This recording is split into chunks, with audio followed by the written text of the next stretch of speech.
Hello and welcome to the X-Files podcast. This is a weekly podcast focusing on the X-Files TV series, which ran from 1993 to the year 2002. It spanned 9 seasons, 202 episodes, 2 feature films, a spin-off series, and a 2016 reboot miniseries that's actually about to air very soon at the time of this recording. So before I intro me and my co-hosts, allow me to set things up.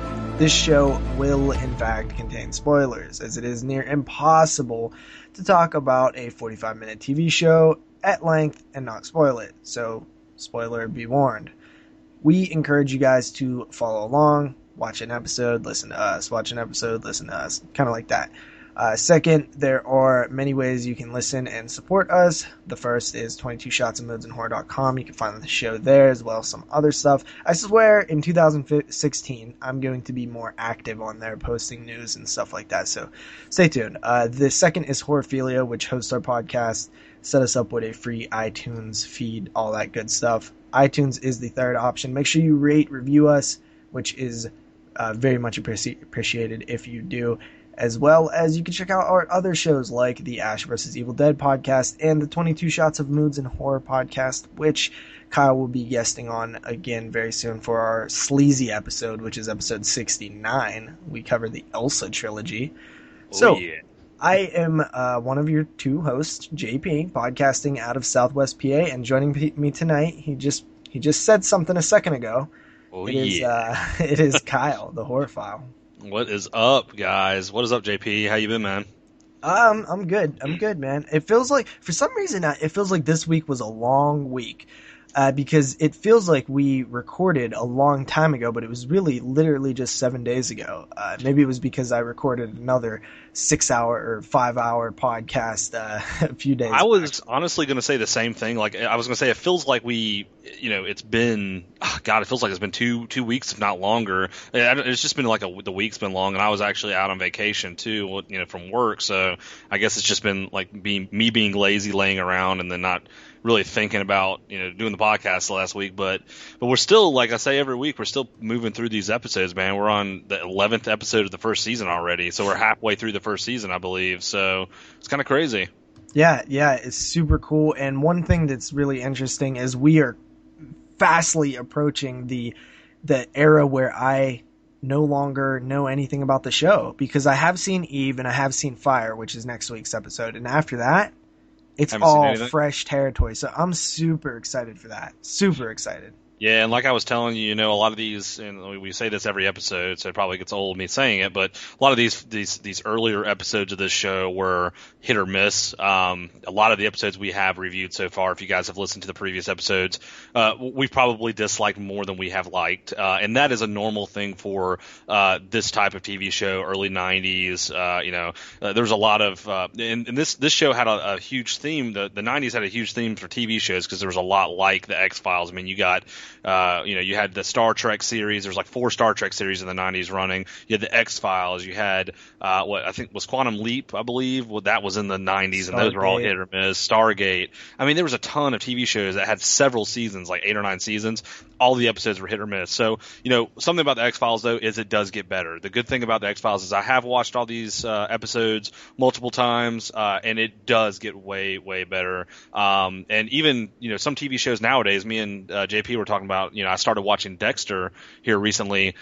He was telling me there's a lot of seasons of that show that aren't that great. It seems like that's been a common theme with a lot of TV shows, is the more seasons you have of a TV show, the more hit or miss episodes there are going to be. So, but yeah, I appreciate everybody that has been following along with us and is following along with us for listening. I actually noticed the first, or I think it was the second episode that I uploaded to my channel. I only have on my YouTube channel, I'll have a little bit less than 300 subscribers. I think the second episode, the Deep Throat episode, has over 150 views. I saw the other day. I was actually really surprised. I was like, wow, we do have some listeners out there, so that's really, really cool to see. Yeah, it is cool. I actually got a comment the other day on the latest one I uploaded, which I am a little bit behind on those, but the latest one I uploaded, somebody did say, I'm following along or something. So that's pretty cool. Sweet. I like hearing that. So I'm very glad that people are doing that, and we are vastly approaching the new. They're coming out with a reboot, which will be basically season 10, and it will have 6 episodes. That they're going to air. Which, from what I hear, it's they're going to be rehashing some of the older. Some of the older episodes, not rehashing them, but they're going to be kind of like digging back from to previous episodes in the new season. So I'm really interested to see that. It actually airs in like 2 weeks from the time we're taping this, so that should be pretty cool. But yeah, I guess you want to go ahead and get into this episode, man. Yeah, absolutely. So this episode is Eve. I'm curious if you know who directed and wrote this one and when did it air. Yeah, so this is season 1, episode 11, Eve. EVE. That's how you spell it. I know there's Eves and Eve, but it's EVE. This originally aired December 10th of 1993, and it was directed by Fred Gerber. You know anything about Fred?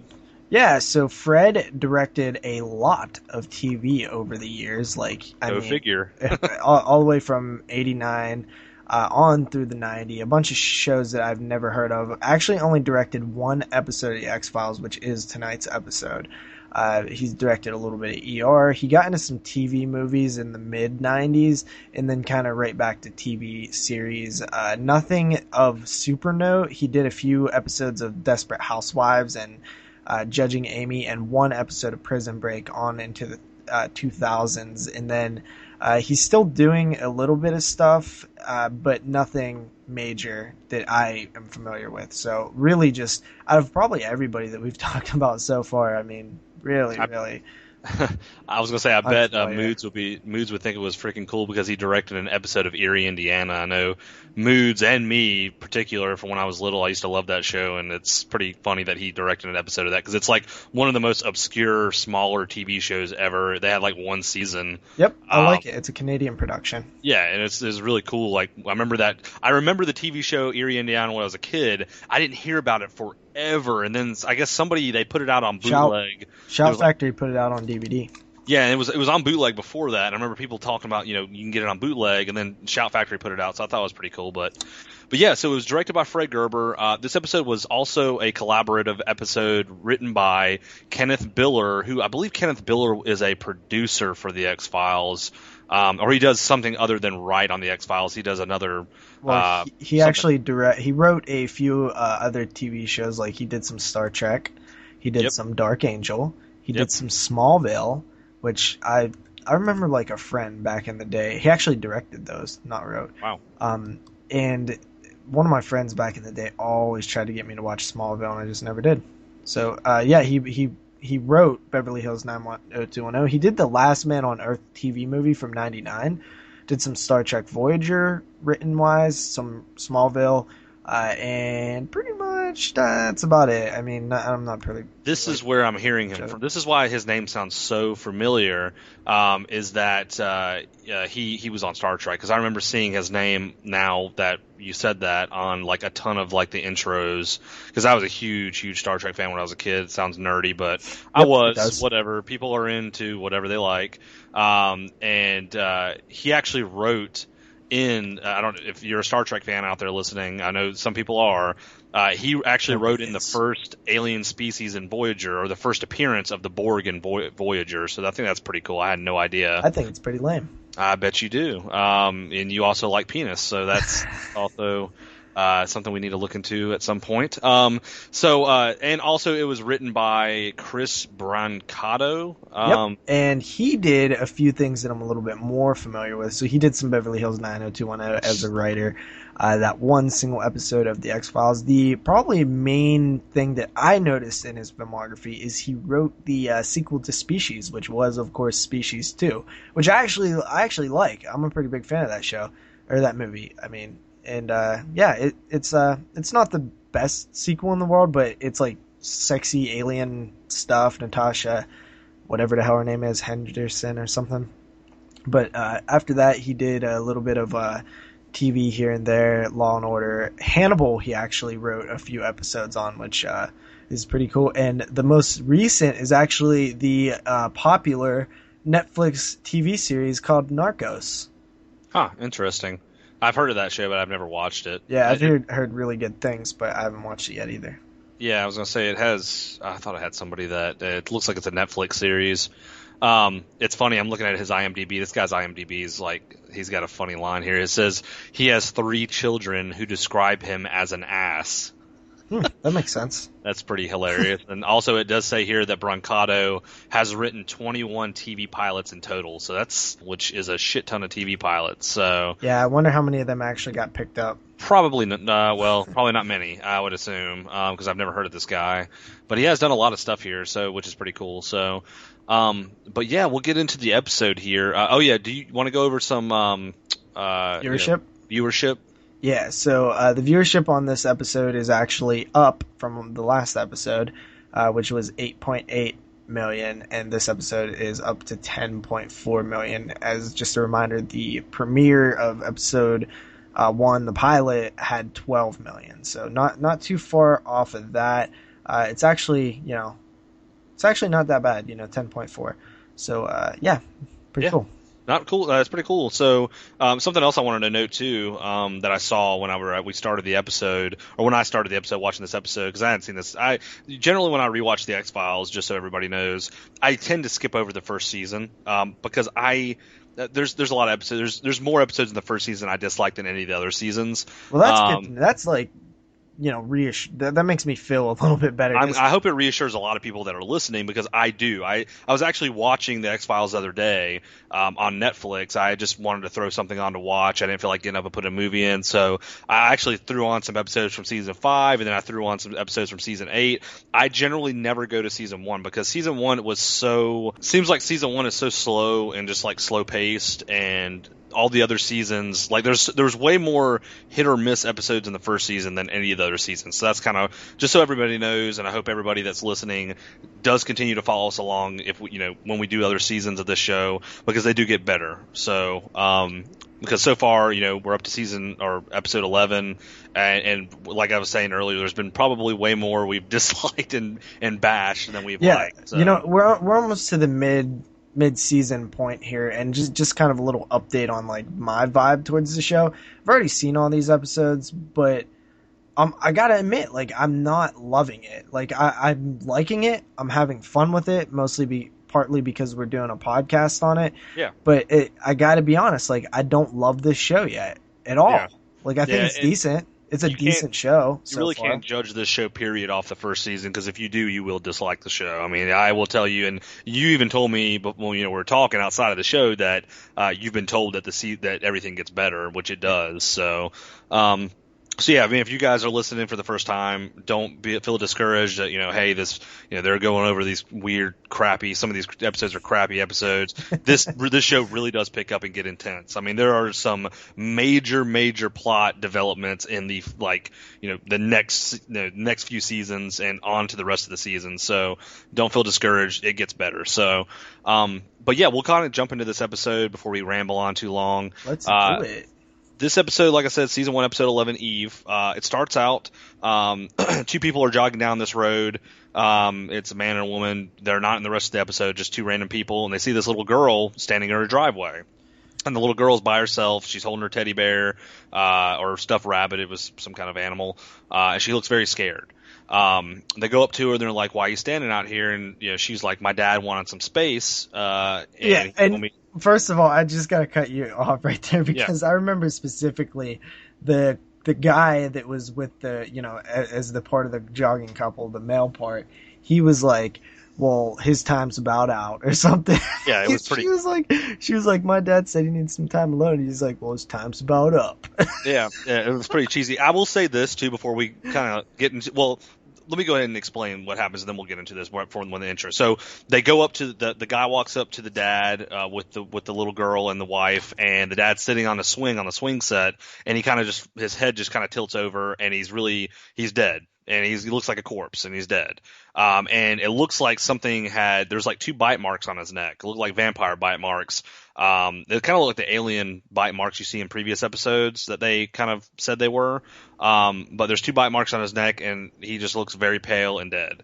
And then the intro plays. Now, what I wanted to say is 2 things. So far, this is the shortest. This is the shortest first scene of any episode we've seen. This scene was literally 3 minutes long before the intro played, and also it's probably the shittiest first scene for any of the episodes so far. You Like think so? I really think so. I I thought it don't. was. I liked I it. did I not thought it like was it. cool. I thought it was like way too short, and it left me on a like. It didn't even really leave me on a cliffhanger. I was just kind of like, okay, this guy's dead. Who gives a shit? I don't even know who this Well, guy I'll is. tell you right now, it was funny because the guy is, first he says, "Well, his time's about up." I didn't find it was cheesy. I just thought it was like very dickheadish. Like that he was like he was just one of those type of people that like instantly want to jump in other people's business. Like, Yeah. and then he walks up to the dude who's on the swing set. He's like, "Isn't this for your daughter? Isn't the swing set for your daughter?" He says something like that. And I'm like, this fucking dickhead. I just thought it wasn't like really. I mean, this for the episode they could have done a little bit more, I guess. For the, I mean, it was literally 3 minutes long, and most of the time Yeah, I you're like that. watching Fuck it for a those little long while. ones, man. Yeah, I don't know. I I guess liked it each his because own. I honestly, when the reveal, I did think it was a little like the dead body looked kind of gross. Like, I mean, I thought it was all right. It wasn't bad. It wasn't horrible, but I don't know. I guess just from the comparing it to previous episodes, and like I was a little bit more left on a cliffhanger with some of the previous episodes, a lot more than that. I was just kind of like, oh, okay, that's stupid. But I mean, the only thing about the beginning part was the two bite marks. I was really curious about like what are those. Yeah, but pretty much after the intro plays, the daughter. They say that Mulder and Scully are talking that they don't know exactly how this parent could have died. This guy could have died because the daughter was only away from the dad for 10 minutes and he ended up being dead. Yeah, and So I believe they start saying that his blood was drained. Correct? yeah, so there was like a bloodletting basically. Somehow his blood was drained out of his body. Like not, it wasn't like all of his blood, but it was like a good portion of his blood was drained out of his body. And obviously, here we go. It's an X-File. So Mulder and Scully is kind of looking into it. Mulder kind of goes ahead and states his theory. He's trying to say that he thinks aliens are experimenting on humans now because they used to experiment on cattle. And cattle carcasses were found similarly, found in a similar type of way. Type of fashion, yeah. There was like, basically blood being drained from cattle carcasses back, in Yeah, some of but the. there was no evidence, like the blood wasn't laying on the ground or anything. Yeah, there was no blood there, but there was no blood in the cow's bodies, and this was a similar case because there was no blood on the ground when they found the guy. It was just gone.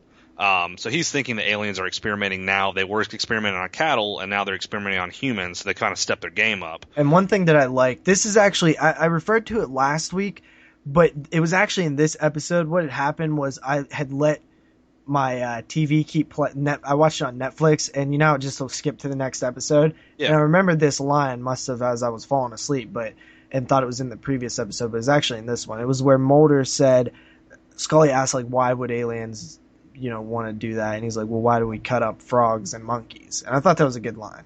Yeah, I mean, it is like, it's kind of like, hey, of course they're going to want to experiment on humans to know kind of what they're dealing with and, on our planet. So, but yeah, so Mulder and Scully actually go visit the little girl who was outside at the beginning of the episode. Her name's Tina, to kind of question her. They're going to kind of want to know, hey, what happened here? How did this happen? And, do you know anything about it? Did you see anything? So they, she's actually in, foster care now. So she's in like the Social Security home office where they're taking care of her because she doesn't have any more parents. They go up and they start talking to her. They let her in. They start talking to her, and she tells Mulder and Scully that the men from the clouds are after her. Were after her dad. So basically, she's saying like, it sounds like aliens. Basically, if you ask me, men. Yeah. She just says men from clouds are after her dad. Of course, Mulder's like fucking light bulb lights up. Oh, like, dude, Mulder's got a fucking boner the minute she says that. He's like, that. men from clouds, red lightning. Oh, dude, anything with that word like men from clouds and aliens will give fucking David Duchovny in X-Files a boner.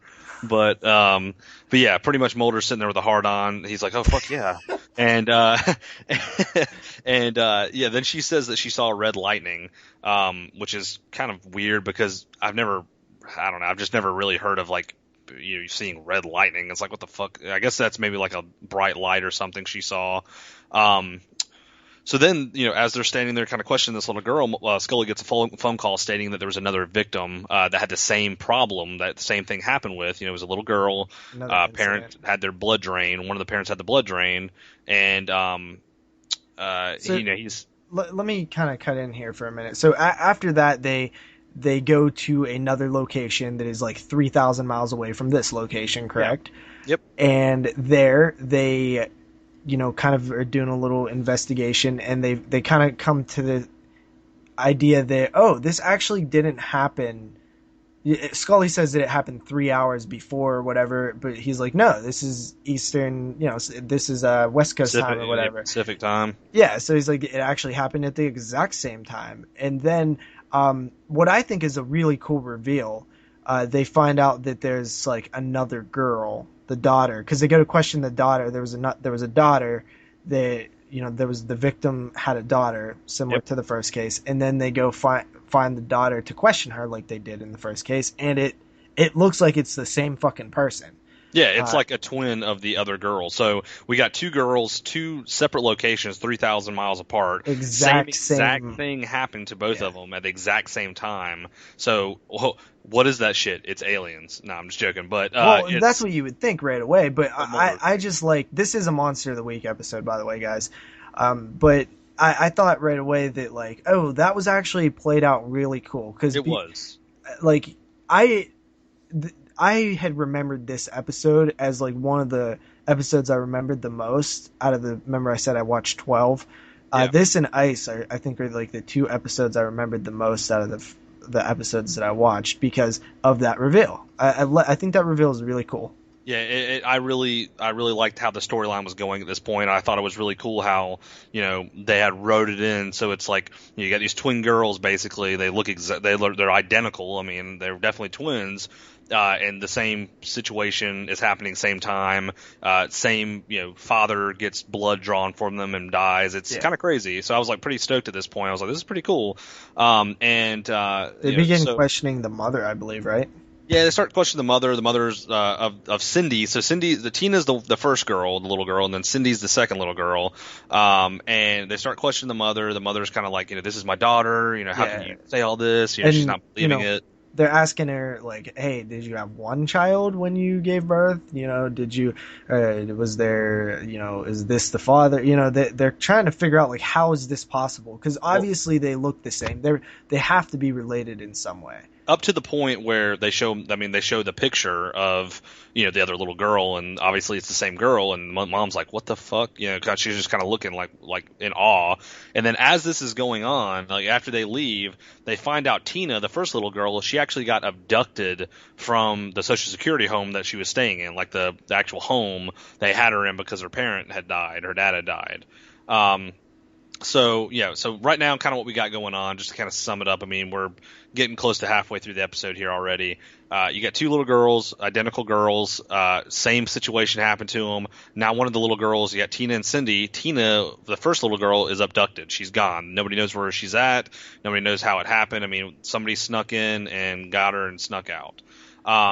So the mother actually mentions that she that the daughter was conceived at a fertilization clinic. Verto fertilization. So before the abduction, they find out that she was actually conceived at a Verto fertilization clinic, which I've never really heard of the term before, but I kind of know what it is. It's basically a sperm bank. So they were trying. That's really the only place, the way I can explain it is the mom was trying to get pregnant by the dad. The dad was shooting blanks, and she went to the fertilization clinic and got pregnant. So it's a test tube baby. Test tube baby, yeah. So basically, it's her baby, but it was still conceived in a test tube. Yeah, I think that they also, in these particular places, they don't just put sperm inside of the woman. They like pull her eggs and the dude's sperm and kind of put it together in a little tube and put it back. It doesn't. The woman doesn't actually. Yeah, so it's a little bit different. So, I don't know. I don't want to get in details of fertilization, nor do I give a shit about that. But so let's move on. So Scully hits up the fertilization clinic while Mulder stays behind. But is this where he meets up with Deep Throat? This is around the time. So pretty much before they meet up with Deep Throat, they find out that the doctor that was working in that lab, in that vertofertilization lab, they start questioning the guy that runs the place. She worked on Cindy and Tina, and was messing around with the genetics at the time. So the guy that runs the vertofertilization clinic, told Mulder and Scully that basically they did not like the woman that worked there. There was a specific woman that worked with Cindy and Tina's, parents, and they didn't like her because she was messing around with the genetics of the kids that she was working on. Yeah, so, she was doing experiments kind of on her own type exactly. deal that are kind of frowned upon. So she got fired. She got fired, and then so this is kind of giving them. Yeah, but this only Scully's the only person here. I think Mulder stayed back. Yeah, I think Scully was the only one in the office. Mulder kind of stayed away. He was doing something else. He was watching the girl, I think.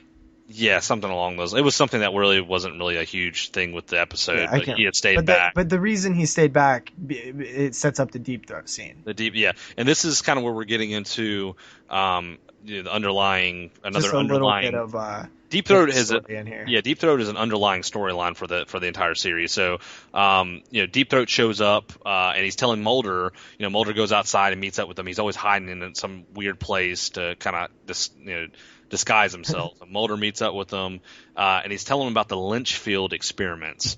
So basically, what happened? Was this a real thing? Because I think I heard of this before. I don't know. Where they was trying to create super soldiers during the Cold War era. It sounds like something that probably could have happened. I don't know. I didn't really research it that much, but they were trying to basically create a Cold War era super soldier program that was going to produce genetically modified children, and they were going to identify them as Adam or Eve based on their genders. So basically, which gives us the title of the episode, Eve. Yeah. So basically, they were going to clone people and make superhuman soldiers of these people that could basically fight in war, and it didn't matter if they died because they were clones. I mean, it mattered, but it didn't really matter, I guess, to people at the time. Yeah, we find out that there was a bunch of Eves, and I believe one of them is still out there, right? Yeah, so at this point, after Deep Throat says this, he actually basically directs Mulder to go to this prison. Well, it's like a psych ward prison kind of deal, and they go to the prison or the psych ward, whatever. It's like this gigantic. It looks almost like it's like a mental asylum to me. Yeah, but it's almost like a lockdown, like a prison. I've never seen a mental asylum like that. True. They meet up with Eve 6, which is kind of funny. I remember that band Eve 6 from the 90s, which is hilarious. But they meet up with Eve 6, and she is actually in this insane asylum, and she's one of the clones that's actually grown up. She's telling Mulder and Scully that Sally, who is the doctor that got fired, was messing with the genetics of all of these sperm, or whatever you want to call them, the vertofertilization, and she turned them into direct representations of herself. And Sally was basically using that clinic to clone herself and make these super kind of human, people. So we kind of find a lot of storyline at this point. We're over halfway through the episode. You got one little girl who's still abducted. The other little girl is, still with her parent or with her mom. And now we found out that this woman, this doctor, Sally, was cloning all these little girls, and trying to make them kind of into like superhumans. Them her family. Yeah, they also are like extremely intelligent and strong as well. Exactly. After this scene where we kind of go back to Cindy's house, which is the one little girl that hasn't been abducted yet, and Mulder and Scully are staking out her house, and she gets abducted. They're looking into her window. Somebody comes in and grabs her, and Mulder kind of chases the woman around back, and it ends up being another Eve, which actually I think it's Sally that grabbed her. I think it's the original Sally, but I can't remember. Well, the original Sally is like Eve 7. Or one of the other Eves. Like, I think they're all clones at this point. Yeah. It does get a little convoluted confusing. and confusing because they're all named Eve and they all look the same and they're, whatever. But that's where one of the Eves, I think it's the one that kind of went as Sally Kendrick and did like the experiments, but she takes the two girls, I believe, correct? Yeah, she takes both the girls and they go back to this hotel, and she's kind of explaining to the girls kind of the whole situation basically of what Yeah. happened, And and she these asks girls already them know. how they know each other, like, Yeah, and which they say, we just knew or something, which gives you the sense that they're actually kind of more developed. They're like the next kind of stage of these Eves. yep, yeah, they're pretty much developed and they're kind of they know a lot more than she thinks they know. And they're actually acting like they want to kill her. They want to kill the Eve that kind of captured them. So they're kind of sitting there, kind of like acting like they want to kill her, and they know pretty much about everything that's going on. And it's kind of confusing for me at this point because I'm like, really, how it doesn't really explain how they just know. I mean, Yeah, it is weird. I guess you're supposed to. It's kind of supposed to parallel the twin type thing, like the twin mentality, where you hear like, oh, like twins are yeah, always super connected to each other. They always know they finish each other's sentences, stuff like that. So I think it's supposed to parallel that. yeah, But they end up saying that Eve 8 and actually Eve 7, who we know as an audience was not there, yeah. tried to kill them or start a mass suicide type deal. So Yeah, Mulder and Scully, of course, believe them, and because they're two little harmless girls, right? And exactly. they decide after they kind of wrap things up there, they ask if they can take the girls with them as they leave the scene. Yeah, so they take them with them to this, and the girls go with them, obviously. They end up going to this restaurant because they all got to go to the bathroom, which is kind of fucking funny to me for some reason. They're all just like, oh, we all got to take a piss, all four of us at one time. So they all go to this restaurant, and it's like really kind of dingy. It's like a diner. And they go to the bathroom, and while they're in the bathroom, one of the Eve girls sneaks out because Mulder had ordered some sodas for him, some So Cokes. hold up, We won't call hold it up. soda. We're not saying that. No, we'll call it Coke, or we'll call it Pop since JP's a little anal bitch about Yeah, everything. because Um, it's say soda, yeah, and even though I'm offending like half the listener base, yeah. Apparently, uh, soda is a weird word. I I don't should, like it. I don't like it. So we'll either go with Coke and Diet Coke. So okay. one of the things was that Mulder and Scully got some Diet Coke, and he got the girls some Reg Coke. Yeah, he got the regular. So the girls wanted regular Cokes, and then mainly I think they wanted to do this to distinguish the drinks, obviously, because Yeah. they didn't seem like they cared, but they just knew that if they didn't distinguish the drinks, that something would get screwed up. So Yeah, but it also kind of helped them. It didn't. I guess it didn't go against their. What exactly happened? Did they mix up the drinks, or did they actually poison the drinks with the stuff that they used to kill the other person? But Mulder actually notices that it tastes a little extra syrupy. yeah, so we're kind of jumping ahead a little bit, but they go to the bathroom, they order the drinks, they go to the bathroom. One of the girls sneaks out, takes one of the diet sodas that or takes both the diet sodas, the ones that Mulder and Scully had ordered, and they try to poison. They put this powdery substance in the drink, and Mulder comes out. He's the first one to come out. He's like, "Oh, those are drinks," and he's like, the girl's like, "Yeah."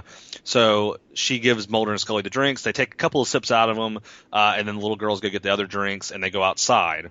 Mm. Mulder left. Apparently, the little girl had snuck Mulder's key, or had Mulder's key and left it on the table. Mulder has to go back in and get the key, and Mulder finds some of the residue that's on the actual table from the poison. Yeah. That's Which laying right next to honestly, the key. dude, I find a little bit silly because fucking Yeah, it anything could was. be sitting on that table. It It's a was. fucking diner, dude. Like Dude, that could be jelly. it You know was what I mean? pretty funny how, well, for one, it was kind of funny how she got that much poison on the table. There was like a lot of it. It looked like somebody emptied a pixie stick on the table. Uh, And then it's funny how he was just like, "Oh, that's poison. Don't drink it, Scully." I was just he kind of like, walks yeah. out and smacks the drink out of Scully's hand, I which was I like, found he's so a little funny. too smart. Like, I don't feel like Mulder's as smart. They're making him out to be like the superhuman himself in a way. Yeah, I mean it's TV though, dude. Like, yeah, I understand. Like, we're gonna criticize it just because that's what we do here, but at the same time, I mean, what do you expect? It's fucking the Exactly. hero of the show. You know what I mean? Exactly. So, Uh, so after that, he kind of leans over and tells Scully as he slaps the drink out of her hand, tells her, "Don't drink it." He's like, "They poisoned it." They turn around and they're gone. yeah, they're gone, and basically at this point, the little girls they're at a truck stop too, and they're running between all these big, not tankers, but 18 wheelers, and they're kind of hiding, and Mulder and Scully are chasing them, and they can't find them. They finally find them, and these this trucker guy, the little girl starts screaming. The trucker guy comes out with a gun and he's like, "Put him down." He's like, and they're like, "We're cops," and then they're like, "Put him down." And the little girls run away again, and then they show them their FBI badges and they start running after him again. It's kind of a cat and mouse game for a while here, and then they can't find him, and a school bus comes. I thought it was kind of funny. A random school bus, and I even put this here. It said random bus shows up and they get on the bus, which Mulder and Scully think they get on the school bus, but Mulder's a little too smart for that. They were actually hiding under a tarp that was covering a boat, and Mulder knew where they were and waited for them to get out and like pretty much grabbed them. And pretty much at the end of this is pretty much the end of the episode. They end up putting the two little girls in the psych ward with that other, woman, the other Eve, which Eve 6. So they have the two little girls and Eve 6 in the psych ward, and then it shows Eve 8 at the end come out, and she comes to collect the girls, and she's in the psych ward, and she's acting like she's a doctor, and she's like, "I've come to collect you guys," and then the episode ends. So yeah, I mean, which ends like very typical fashion, but whatever. Yeah, whatever. But One yeah, thing that's pretty much I want to ask you something, because this was kind of bugging me, and I definitely noticed it on rewatch. I remember thinking about it the first time I watched this a couple months ago, but on this rewatch I really noticed it.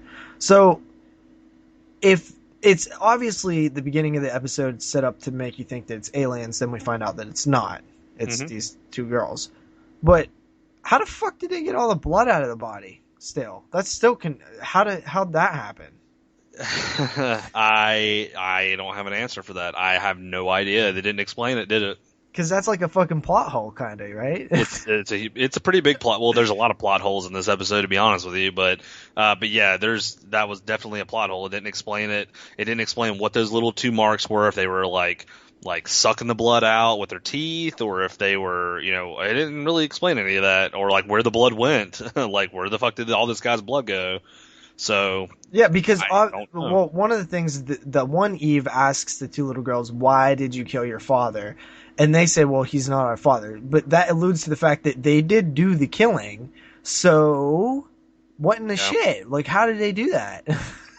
Dude, you got me, man. I was thinking the exact same thing when I was thinking about a lot of things when this episode got over, but we'll kind of get in those, I guess, in just a couple of minutes. Yeah, let's go into a little bit of trivia first. So, as you alluded to earlier, the rock band Eve 6 did take their name from the Eve 6 character in this episode. Oh, really? I didn't even know that. That's actually really fucking cool. So, sweet. Yeah. So, some lame band also like the X-Files. Hey, they're lame now, but back in the day, they're actually pretty decent for like the time. I don't think I know anything that they did together. They did that song that was really popular. It was Inside Out. It was like you have to listen to it. No, just sing it. You was about to. God, I'm trying to remember the lyrics. Like I can't remember the lyrics. It was on the radio all the time. I promise. If you listen to it, you would know exactly what song it was. They played it at the freaking skating rink all the time too. When I used to go skating when I was a kid. So, but yeah, that's kind of crazy. That's kind of funny. I had no idea that they would. And this is kind of a funny and weird episode to take a name from. So yeah, definitely. So one of the other things was that this, at one point in the episode, Eve 6 says, "I am her and she is me and we are all together," which is a reference to the first line of the song "I Am the Walrus" by the Beatles. Huh. Did you know that? Didn't even know that. That's kind of like the crazy. Beatles? Yeah, I like the Beatles. I'm not a huge Beatles fan or anything, but I'll listen to them. Okay. So, I don't know. Are you a fan of the Beatles? Not really. I mean, I don't know. I can't say that I don't like the Beatles. I'm not like I don't think anybody can jamming to the Beatles in the morning on my way to work. But yeah, I was gonna say I don't listen to them like very often at all, but they're all right. Yeah, like if they're on somewhere else, like I'm not like fucking Beatles, turn it off. Yeah. But anyway, let's continue on. So the footage shown on the television, the cartoon cats following the news segment, which, by the way, anytime there's a cartoon on in a TV show or a movie, I always notice it, just because I'm like, oh, I wonder if I've seen that cartoon before. Yeah. But apparently they used the same footage in the Millennium episode Human Essence from '98. Interesting. Yeah, what's Millennium? It was another TV show from the 90s. It was a kind of like I think Millennium was a sci-fi show. Let me double check that. but I know exactly what show they're talking about. It was definitely like it was a show from 1996 to 1999. It says here, and it's let's see. Former FBI profiler with the ability to look inside the mind of a killer begins working for the mysterious Millennium Group. So it's kind of like an Illuminati show. It only ran for a couple of seasons, 3 seasons. So Interesting. yeah, it had what's his name in it, Lance Hendrickson. Oh, cool. That's cool. Yeah.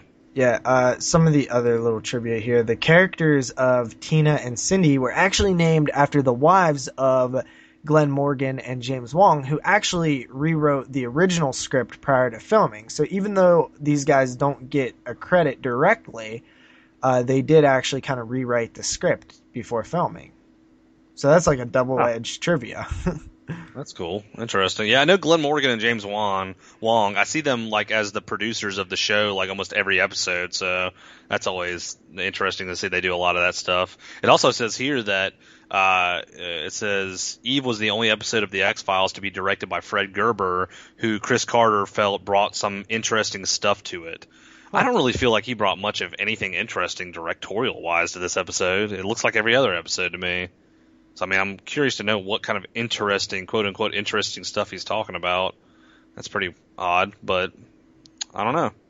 Yeah, also, they originally wanted to cast twins, and they were filming in Los Angeles, but the child labor laws prevented them from using the twins like as often as they wanted, so they went locally in Vancouver. They also thought of maybe just casting one part actress and then using like special effects to do body doubles and stuff like that. However, that idea was rejected as it proved too impractical and expensive. So yeah, they decided to just do it the old school way. The scenes in the episode set at the roadside diner were actually filmed at a cafe in White Rock, British Columbia, whose large gravel parking lot helped it appear to be a very rural setting. Interesting. Yeah. It's kind of crazy. Some of the one of the other pieces of trivia, actually, this is the last piece I'll give out. The original idea was pitched to kind of, it was actually under the title "The Girls from Greenwich," which, if anybody knows anything about the movie "The Boys from Brazil," where Nazi scientists tried to create clones of Adolf Hitler. That's the plot line for The Boys from Brazil. So The Girls from Greenwich was the original title, being like a reference to that film, being based off of sort of that concept, which is pretty interesting. Genetic experiments to create sort of super soldiers. In The Boys from Brazil's case, it was clones of Adolf Hitler. To be completely honest with you, man, now hearing the theme of that movie, I wouldn't mind seeing that movie. That'd be pretty cool. Did you ever hear that movie before? I've never heard of that movie before. Yeah. Steer clear, because that could also be the name of a porno. A gay one. That does sound like it could be a name of a gay porno, and JP, you would know that, wouldn't you? That was a joke that a while back somebody, I don't know how, we made a joke about that in the group chat one day. But, yeah, so that's kind of all the trivia here. If you want to, we can go ahead and get into tiers. Let's go ahead and get into tiers. I'll start this week because I think you've started the last 2 weeks. So, I mean, do you want to get into thoughts and tiers, I guess? Yeah, thoughts and tiers. Same thing. So, thoughts on this episode. First little half of the episode, first 15, a little bit over 15 minutes, I was interested. Last part of the episode, I kind of thought it was just boring. I don't know. I didn't really like this episode, to be honest with you. I liked the underlying. I liked that Deep Throat came back. I thought that was cool. It's always cool to see him for some reason. I'm like, oh, that's I'm going to hear something that's really pertinent to the underlying story, which I didn't in this episode, but it's still cool to see him. The whole like concept of this episode just was kind of boring to me, period, because like JP was saying earlier, there was a lot of plot holes. It was kind of hard to follow at times, like with the whole Eve 6, Eve 8, Eve 7. And like the whole cloning thing to me is always, I don't know, I never liked cloning things. Like I don't ever like things with clones. Like, even Attack of the Clones, the Star Wars movie, to me, that's the worst Star Wars movie. But, I mean, I don't know. I still would give this a mid-tier rating. just because of the Deep Throat appearance. I would probably give anything with a appearance from Deep Throat or like a underlying story character a mid tier, just because I feel like it's always cool to see those characters. But at the same time, I really didn't care too much for this episode. I thought it was kind of a slow burner. There wasn't a lot of action in it, and the only thing that I liked about it really was at the beginning when the two people, we find these two girls and the same thing happened at the same time. That was really the only thing about the whole episode that I thought was cool. Everything else I was kind of like, this is lackluster. So, I actually like this episode. I do admit that it has a little bit of plot holes and it's kind of, a little slow, I guess. I didn't find it overly slow compared to some of the episodes that we've watched thus far. I do like cloning things. I think it's pretty cool. I like the super soldier type dynamic. I liked that it kind of reminded me of almost like a species type deal too. Yeah. Which I like. There's just a lot of things that I did actually like in this episode. There was pretty much very few things that I didn't like, honestly, besides the plot holes and stuff. I was down with it. I enjoyed it. I wouldn't say that it's a high tier or anything. I would give it a mid tier still, but it was definitely it's actually out of the first 12 episodes, the first 11 episodes that we watched, it's probably top 5 for me. Which isn't saying like much. I mean, it's probably top 5 for me too. There's way worse episodes, but I mean, I can think of one episode that you didn't like a lot and I thought was a little bit better than you thought, that I actually enjoyed a little bit more. And you're probably going to be like, what the hell are you saying that for? But I actually enjoyed the Jersey Devil episode a little bit more than I enjoyed this episode. I don't know why. I always think back to that episode and I always remember you hated that episode, but I sort of liked that episode. And this episode, it wasn't much lower in my opinion than Jersey Devil, but I just kind of like the Jersey Devil episode. I thought it was a pretty cool episode, but I don't know. That's how this stuff goes, I guess, with us. So, yeah. But yeah, that's pretty much it, man. You guys want to plug some stuff before we get out of here? Yeah, man. Just at the time you guys hear this, because we're kind of a little bit ahead right now, but still, if you haven't checked it out, go back and listen to it. We just posted episode 68 of the 22 Shots of Moods and Horror, which is a huge, gigantic, mega episode, which was a crossover show with Exploding Heads Horror Podcast, and it is our top 10 horror films of 2015. Great show. We had a lot of fun. Moods actually gets a little drunk towards the end of it, and Dave, which leads to some funny moments, as well as just, cutting up on Brandon being Jewish and me being Mexican. I mean, it honestly was a blast. A lot of laughs. So check that out. That's what I'll plug this week. Sweet. Yeah, and definitely check out me and JP's YouTube channels on the Horror File. Like I say every week, go over and give me a sub. I post all these episodes on my channel, along with the Ash vs. Evil Dead episodes. And the episodes I do, I guest spot on the 22 Shots of Moods and Horror podcast. I also post those episodes to my page. Check those out. Check out JP at Double Shot J. He posts the same stuff. But yeah, other than that, I think we're pretty much done.